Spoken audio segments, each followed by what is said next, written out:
चलो साथियों, आज का मुद्दा है सर कि आज हमें हेनरी फ्योल निपटा देने हैं और साथ में कुछ केस स्टडी मैं तुम्हें कराऊंगा। मैंने लेक्चर भी कराए थे, अब भी कराऊंगा ना। अगला जो मुद्दा है वो है sir principle of order. Order का मतलब होता है जो तुम फॉलो नहीं करते। घर पहुंचे, चप्पल वहां फेंक दी, यल्ले टाई यल्ले मारा टकरी पंखे पे, ठीक है। फिर मम्मी की चप्पल आती, तू भी यल्ले। ऐसी कंपनी भी करते हैं लोग बाग जो आलसी टाइप के वो होते हैं, है ना। लोग लेबर होते हैं, भैया कहीं आज काम करते वहीं छोड़ के चले गए, है ना। कोई सामान वहां पड़ा है तो प्रिंसिपल का और प्रिंसिपल ऑर्डर ये कहता है कि हर चीज का क्या होना चाहिए, फिक्स प्लेस होना चाहिए, टूल्स का भी, और फिक्स प्लेस होना चाहिए इंसान का भी। ये नहीं कि तुम्हारा काम इस रूम में उस रूम में मजे ले लो तुम जाके, ठीक है। ऐसा नहीं रहना चाहिए, राइट। कि भैया मैं मेरा ब्रेक के बाद मुझे जहां आना मैं वहां पहुंच गया, तो पता होना चाहिए किसको कहां पहुंचना है। फिक्स प्लेस होना चाहिए एवरीथिंग इन द ऑर्गेनाइजेशन। अभी बात ये आती है सर, अगर मेरा हर जगह का फिक्स प्लेस होगा, ठीक है ना,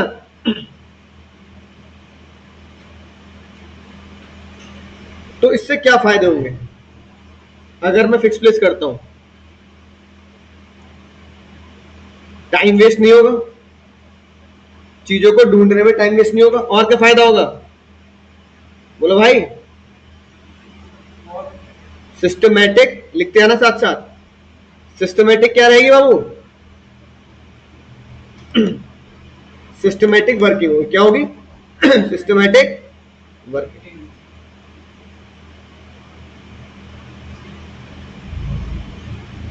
अगर मैं ऑर्डर फॉलो नहीं करता तो क्या नुकसान होगा, time waste in search of tools, और इसका मतलब लोग बाग कुछ भी कहीं फेंक जा रहे हैं, डिसिप्लिन नहीं है उनके अंदर, लैक ऑफ डिसिप्लिन।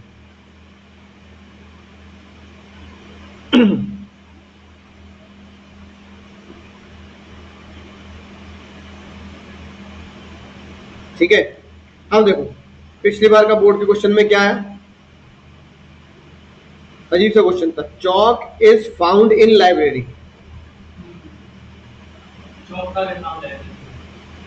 तो बच्चे कह रहे थे टफ क्वेश्चन आया इस बार, ये लिखा मिला एग्जाम में, chalk is found in the library which principal violet. बच्चा कह रहा है यार ये कौन सा प्रिंसिपल। तो ज्यादातर बच्चे क्या लिख के आए, डिसिप्लिन। ज्यादातर बच्चे क्या लिख के आए, डिसिप्लिन, कि भैया लाइब्रेरी में चौक पड़े तो डिसिप्लिन नहीं है। लेकिन बेस्ट आंसर क्या है, ऑर्डर। चौक का होनी चाहिए क्लासरूम में, लाइब्रेरी में तो किताब होनी चाहिए, चौक क्यों, क्या कर रही है लाइब्रेरी। हाँ तो ऑर्डर नहीं, ऑर्डर वायलेट, डिसिप्लिन नहीं, ऑर्डर वायलेट हुआ है, ठीक है। दोनों नहीं, एक ही बुक पढ़नी है, दूसरी नहीं पढ़नी।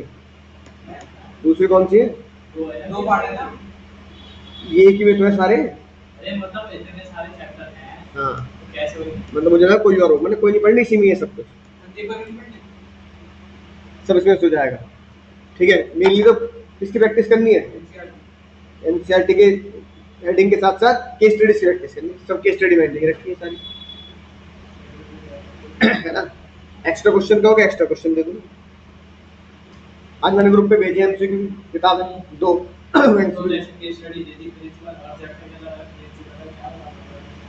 प्रिंसिपल ऑफ इक्विटी क्या कहता है सर, हर एम्प्लॉय में सिमिलर ट्रीटमेंट करना, याद आ गई बात, डिस्क्रिमिनेशन नहीं होना चाहिए, है ना।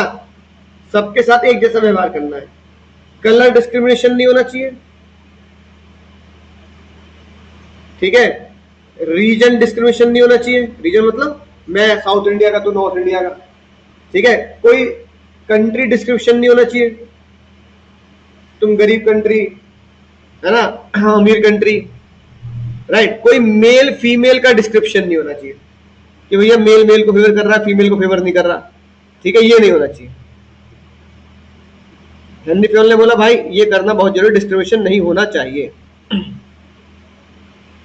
ठीक है। Stability of tenure, stability of tenure में क्या आएगा, सफिशिएंट टाइम देना है किसको,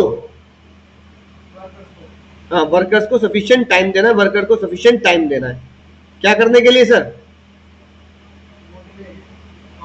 काम करने के लिए, है ना। इसको बोलते हैं लेबर टर्नओवर होनी चाहिए कम। लेबर टर्नओवर का मतलब होता है लेबर का जल्दी जल्दी कंपनी को छोड़ के जाना, तो लेबर टर्नओवर होना चाहिए बाबू कम।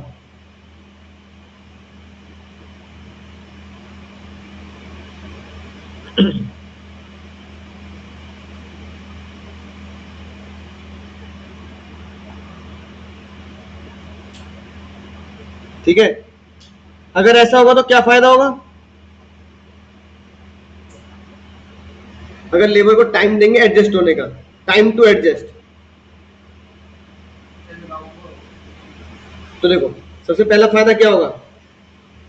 गुड रिलेशन होंगे, है ना? बोलो भाई, और क्या फायदा होगा?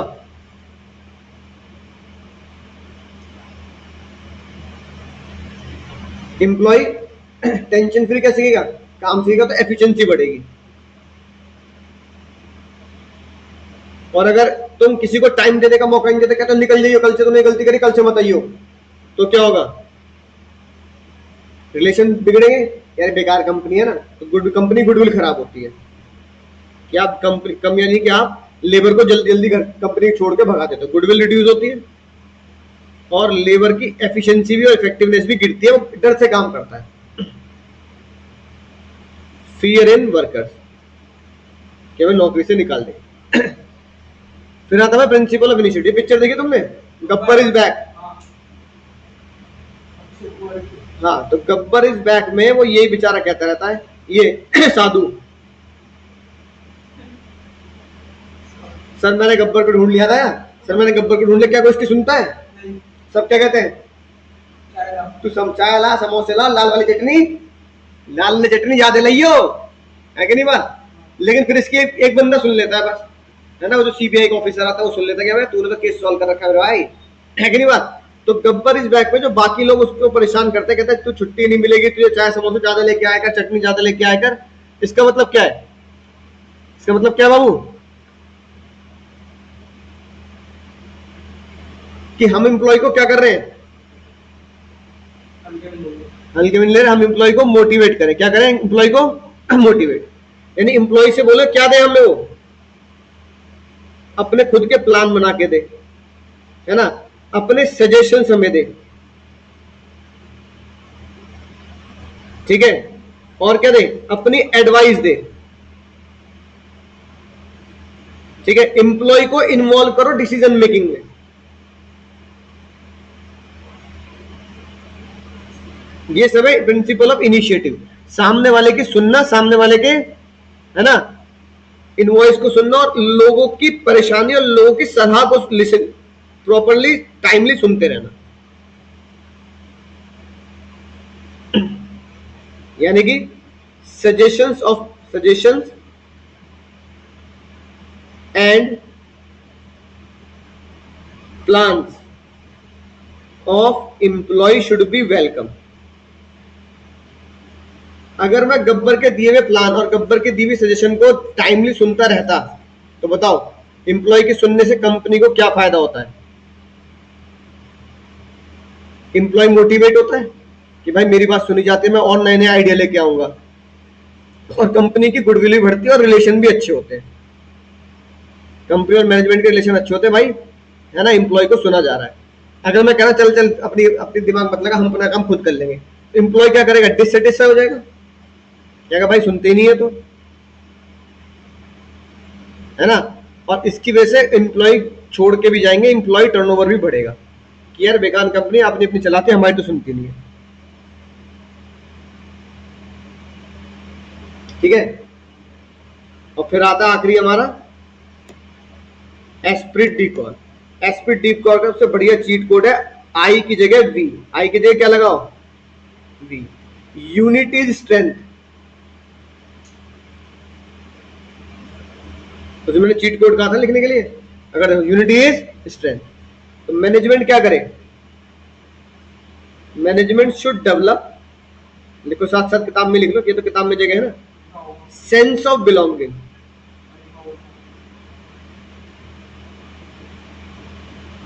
Sense of belonging and team work, sense of belonging and team work, ठीक है। इसमें क्या लिखा मिलेगा? Unity strength, team spirit, team coordination, I की जगह वी, सेंस ऑफ बिलोंगिंग, है ना, ये सारी बातें एस्प्रिट डी कॉर्प को दिखाती है। अगर हम टीम को लेके एक साथ चलेंगे तो क्या फायदा होगा?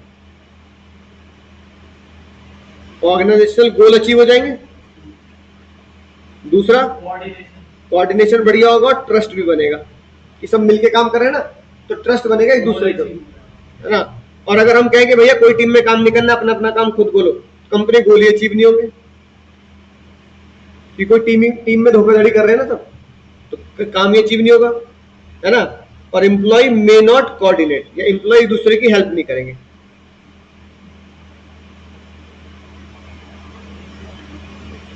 And not coordinated and no trust, एक दूसरे भरोसे नहीं करेंगे, भाई ये ना जानबूझ कर कुछ गलत करेगा, है ना, हमें फंसवाएगा ये।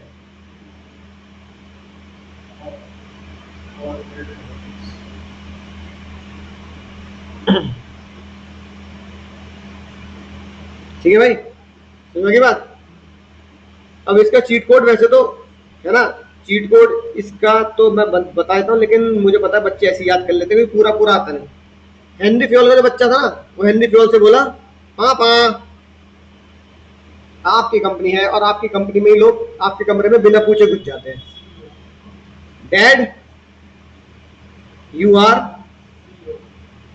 सीईओ, कम से कम अपने प्रिंसिपल अपनी कंपनी में तो लगाया करो। पापा कह रहे कौन सा लगाऊं? उसने बोला यूज SI चेन। कौन सा यूज करो? SI chain, chain chain. D से डिवीजन ऑफ वर्क। पापा ए से अथॉरिटी एंड रिस्पॉन्सिबिलिटी। अगले डी से डिसिप्लिन। डिसिप्लिन का दूसरा लेवल क्या होता है? वादा निभाना, जो वादा किया है वो निभाना पड़ेगा। यू से यूनिटी ऑफ कमांड। इस वाले यू से unity of direction, one head one plan. हाँ, मारुति ओ होंडा स्कूटी और वो। आर से प्रिंसिपल ऑफ रेम्यूनरेशन, सुंदर पिचाई 2000 करोड़ रुपए, फेयर है, ठीक ठीक है। सी से सेंट्रलाइजेशन एंड डिसेंट्रलाइजेशन, दोनों में बैलेंस होना चाहिए। ई से अभी पढ़ाया एस्पिरिट डी कॉर्प। ओ से अभी पढ़ाया प्रिंसिपल ऑफ ऑर्डर। इस वाले एस से स्केलर चेन, है ना, ABCD स्केल में जाएंगे, लेकिन बीच में गैंग प्लैंक कर सकते हैं। शॉर्टकट बोलते गैंग प्लैंक, है ना। ई से इक्विटी अभी पढ़ाया, भेदभाव नहीं होना चाहिए। इस वाले एस से subordination of individual interest over general interest, है ना, अपने फायदे के लिए, अपने परिवार के फायदे के लिए कंपनी के पैसों का मिसयूज नहीं करना। आई से principal of initiative, Gabbar is back. और चेन से स्केलर चेन।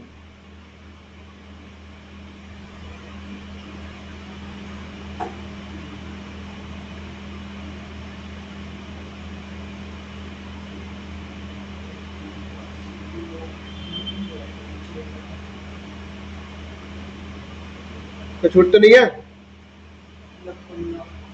एस से एक और स्केलर चेन तो चेंज हो गया, तो यहाँ एस से क्या आना चाहिए? देखो एस से एक और प्रिंसिपल हो रहा हो कोई। हाँ, स्टेबिलिटी ऑफ टेन्योर, क्योंकि चेन से तो यहाँ हो गया ना चेन, स्टेबिलिटी ऑफ टेन्योर। ठीक है, याद हो जाएंगे बात। अब चलते हैं थोड़ी दूर।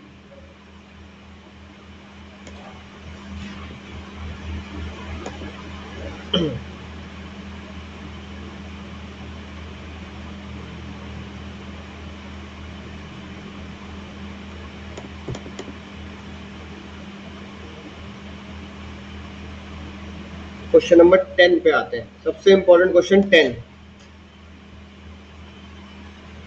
बताओ भाई, बहुत ही मजेदार।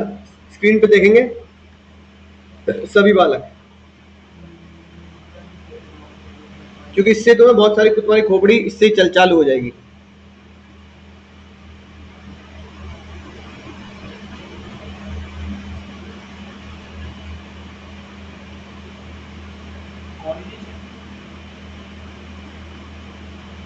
कोऑर्डिनेशन तो कोई प्रिंसिपल भी नहीं है।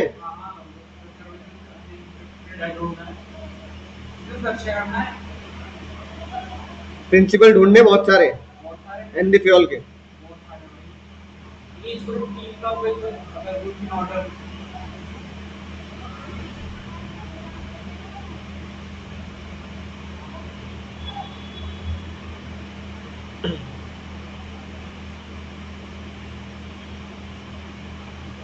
सर्विस अनइंटरप्ट रहती है हमेशा। क्या बनेगा? डिसिप्लिन। डिसिप्लिन से काम करते हैं। राइट टाइम राइट प्लेस पे रहते हैं। डिसिप्लिन तो हो गया एक तरीके से। हाँ, डिसिप्लिन में आ गया ना। हाँ, ग्रुप, टीम, और ढूंढो। Esprit D Corp. और बताओ।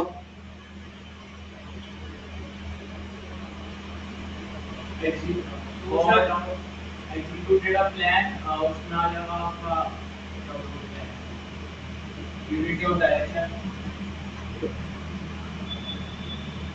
और देखो ये क्या लिखा है? Employ are not transferred. उन्हें जल्दी जल्दी ट्रांसफर नहीं करते। क्या बनेगा? अरे आज ही तो पढ़ा है, स्टेबिलिटी ऑफ टेन्योर। उन्हें निकालते नहीं है, भेजते नहीं है। ऐसे तो चीट कोड से पहचानोगे।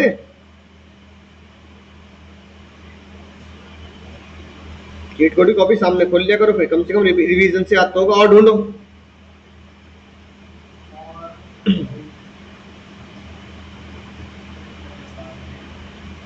रूल्स भी डिसिप्लिन में आ जाएगा ना। रूल्स तो डिसिप्लिन में लिख दिए। नो अल्कोहल डिसिप्लिन तो हो गया।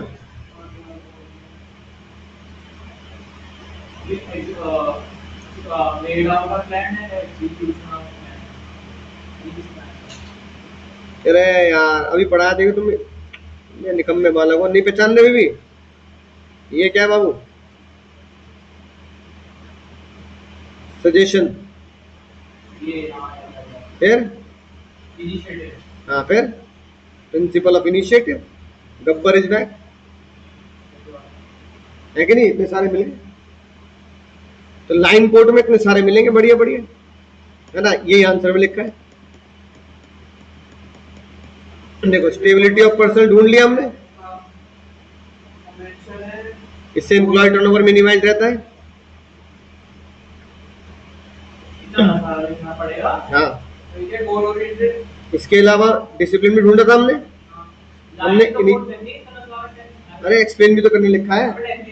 डेफिनेशन एक्सप्लेन नहीं करोगे उसे तो जो भी प्रिंसिपल है उसे तुम चाहे यहाँ से याद कर सकते हो। अरे पॉजिटिव नेगेटिव दोनों लिख दो। एम्प्लॉय, इससे क्या होगा? एम्प्लॉय टर्नओवर मिनिमाइज होता है, ऑर्गेनाइजेशन की एफिशिएंसी बढ़ती है ना। पर्सनल शुड बी सिलेक्टेड और appointed after due rigorous procedure. अच्छे से प्रोसीजर करके उसे कहा जाता है कि तुझे ट्रेनिंग में तुझे स्टेबिलिटी मिल रही है ना। तो मिनिमम फिक्स टेन्योर तक उसे कहा जाता है कोई बात नहीं, तुझे हम निकालेंगे नहीं, अपने रिजल्ट दिखा सकता है मिनिमम 6 महीने तक, तुझे जितनी गलती करनी कर ले।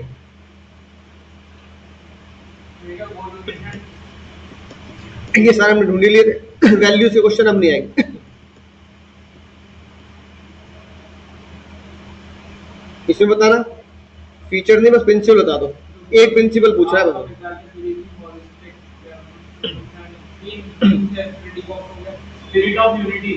कहाँ लिखा है? टीम।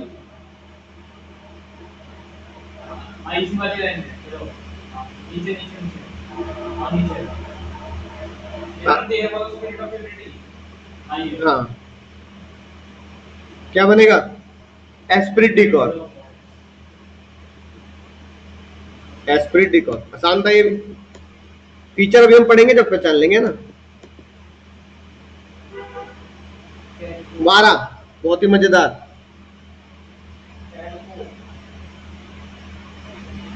ये इनिशिएटिव सजेशन वेलकम कीजिए उसका। सजेशन नॉट वेलकम कर रहा है ना वो।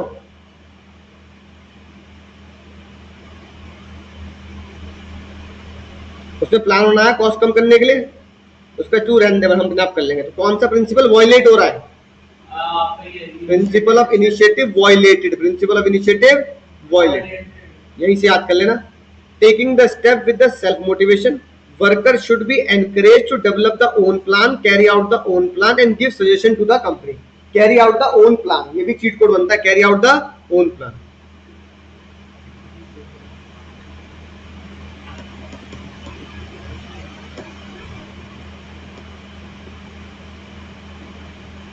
ये देखो क्या बनेगा,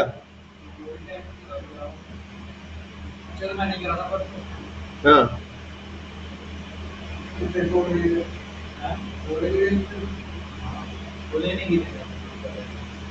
क्या चीट कोड है, जल्दी बताओ इसका चीट कोड तो बताओ, तभी तो पता लगेगा तुम समझ गए बात। बस यही है बाबू, यही है। ऑनर देयर कमिटमेंट, जो अपने कमिटमेंट को पूरा करता है वो डिसिप्लिन होता है। आंसर में कुछ नहीं रखा, हमें आंसर पहचानना कैसे वो ज्यादा इंपॉर्टेंट है। आंसर तो बच्चा देख लेगा, चलो मैंने खोल दिया आंसर, लेकिन मुद्दा ये नहीं कि तुम आंसर देखकर भी नहीं पहचान सकते। क्यों? क्योंकि तुम्हें वो चीट कोड है, तुम्हें वो लाइन पता होनी चाहिए। तभी तो तुम्हारे सामने आंसर भी खोल दूंगा, तब भी तुम्हें कहूंगा बताओ रीजन बताओ, डिसिप्लिन क्यों है आंसर, तो तुम्हें वो चीट कोड ढूंढना पड़ेगा। तो बीएसटी में आंसर देख के भी मैं एग्जाम में ठीक नहीं कर सकता, क्योंकि क्या बोलेगा वो एग्जाम में, लाइन कोड कर, लाइन कोड कर, तो बिना लाइन कोड कर नंबर नहीं मिलेगा। समझ गए भाई? ये मजेदार खेल है बीएसटी का।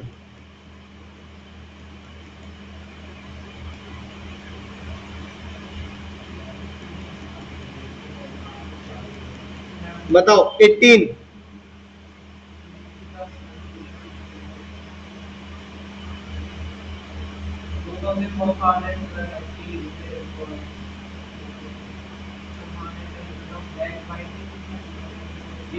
backbiting and wrong reporting about the service. इसमें आएगा, निकिता कह रही है निकिता की परफॉर्मेंस बढ़िया है, लेकिन बॉस कह रहा है कि फिर भी सलमान को प्रमोशन मिलेगा, निकिता को नहीं मिलेगा, क्योंकि सबसे मेन चीज है ये, female would not be able to handle higher post, equity नहीं है ना। तुम्हें लग रहा है एक महिला तो हायर पोस्ट को नहीं संभाल सकते, निखिल संभाल लेगा, है ना? तो क्या होगा ये, प्रिंसिपल ऑफ इक्विटी, बराबरी का अधिकार नहीं दे रहे, जबकि निकिता ज्यादा बढ़िया परफॉर्म करती है। ठीक है, 19 देखो, एक की सैलरी 3, एक की सैलरी 4, बल्कि दोनों की क्वालिफिकेशन है सेम। भेदभाव हो रहा है, नहीं हो रहा? भेदभाव का मतलब, भेदभाव का मतलब इक्विटी। समझ गए बाबू? अब तो तुम पक्के हो गए पहचानने में।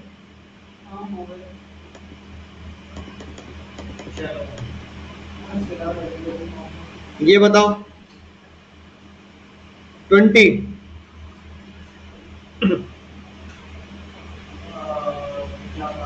डिवाइड्स द वर्क, क्या बना? trained to perform specialized job. Divide the work क्या बना? Division of work. अगला देखो, Train each employee is trained to perform specialized job. तो ये क्या बनेगा? Employee की growth. अरे प्रिंसिपल कौन सा है 14 में से? कुछ भी उल्टी सीधी बात थोड़ी बोल लिख देंगे। अरे ये नहीं पहचान रहे हैं। हाँ, छोटा 10% तक तो वही देगा और 10% से ऊपर राधिका देगी, तो क्या होगा? Centralisation Radhika, decentralisation labour, discount दे रहा मतलब वर्कर। ठीक है, इसने बोला वर्कर से एक्स्ट्रा घंटे लगाओ, काम करो, कमिटमेंट है ना? फिर बाद में इसने क्या किया? कमिटमेंट पूरी नहीं करी, ओ कर दी। Honour the commitment, discipline. वो बायस रहता है टुवर्ड्स फीमेल, इक्विटी। भाई महिला है तो महिला को फेवर कर रही है, तो क्या बना? इक्विटी फॉलो नहीं की जा रही। 1 2 3 4 हमने इसमें झटके में ढूंढ लिए। अगर तुम्हें लगता है कि भैया मैं यहां से याद करूंगा, तो भाई यहां से घोट के पी लेना एक एक प्रिंसिपल को, है ना? Concentration of the decision making is called centralisation. Concentration मतलब एक जगह, ठीक है। और इसका चीट को तो डिस्पर्जल मतलब फैलाना, बांटना। तो कॉन्सेंट्रेशन सेंट्रलाइजेशन और डिस्पर्सल डिसेंट्रलाइजेशन। ठीक है, ये लाइन कोट कर दी इन्होंने।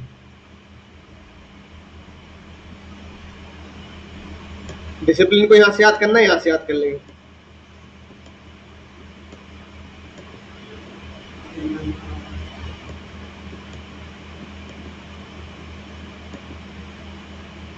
ट्वेंटी वन सर एक्चुअली होगा सुपरिटेंडेंट है, दो मैनेजर होंगे ना, दो मैनेजर हो गए, फाइनेंस मैनेजर प्रोडक्शन तो क्या होगा? डिवीजन मैंने नहीं यार यूनिटी ऑफ कमांड, हो गया violate, unity of command violate हो गया ना भाई। फाइनेंस की सुनो या प्रोडक्शन की सुनो? Unity of command violate. Finance का वर्क नहीं और वन हेड वन प्लान क्या होता है? Unity of direction. दोनों का डिफरेंस यहाँ दे रखा है, कई का एग्जाम में डिफरेंस भी आता है। ये 22 वाला उस दिन कराई दिया था, 22 वाला फिर भी चलो देख लो, तुम नहीं आए थे तो दोबारा बता देता हूँ। चीट कोड देखेंगे, देखो वो कंपनी से फैमिली बेनिफिट उठा रहा है। ये चीट कोड किसका है? अपना इंटरेस्ट पहले, कंपनी का बाद में। और फॉर्मल चेन, स्केलर चेन। पूरी केस स्टडी में दो ही शब्द, फैमिली बेनिफिट, फॉर्मल चेन, बस ये दो ही शब्द है और कुछ पढ़ना ही नहीं। नजर ऐसी होनी चाहिए भाई कि कहानी कुछ कह रही है, उस पर दिमाग नहीं, उसके अंदर चीट कोड क्या बनेगा वो पहचानना, कहानी पे दिमाग मत लगाना। फिर चाहे अब तुम इसको चाहे अपने नोट्स में यहीं से याद कर लेना।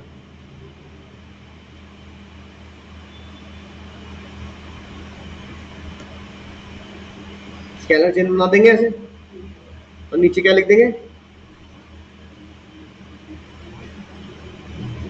कि अगर ई को ओ से बात करनी है तो गैंग प्लैंक यूज करके सीधा डायरेक्ट बात कर सकता है। सही, सभी हमने कर ही लिया था। 24 बताओ।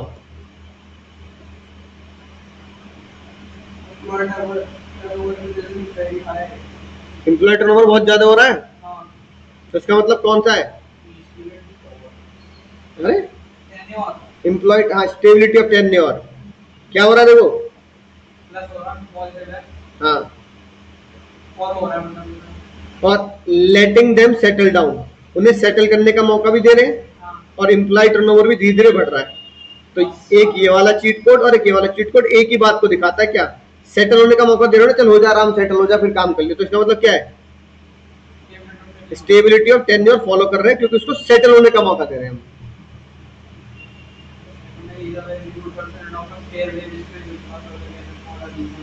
सही है, पैसे मिल रहे हैं, बिल्कुल बढ़िया, फेयर मिल रहे हैं, तो ये क्या होगा?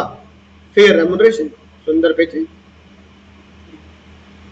और ये assign work on ad hoc basis, ये तो वैसे, ये तो गलती है ना उनकी, किसी को भी कोई भी काम सौंप देते हैं। एड हॉक मतलब रैंडम, है ना? तो तुलवे कर ले, ऐसा करो, आज आज आप मैथ पढ़ा दो, तो रैंडम काम मैथ की पढ़ा दो। एड हॉक वो होता है किसी को भी कुछ भी दे देना। 26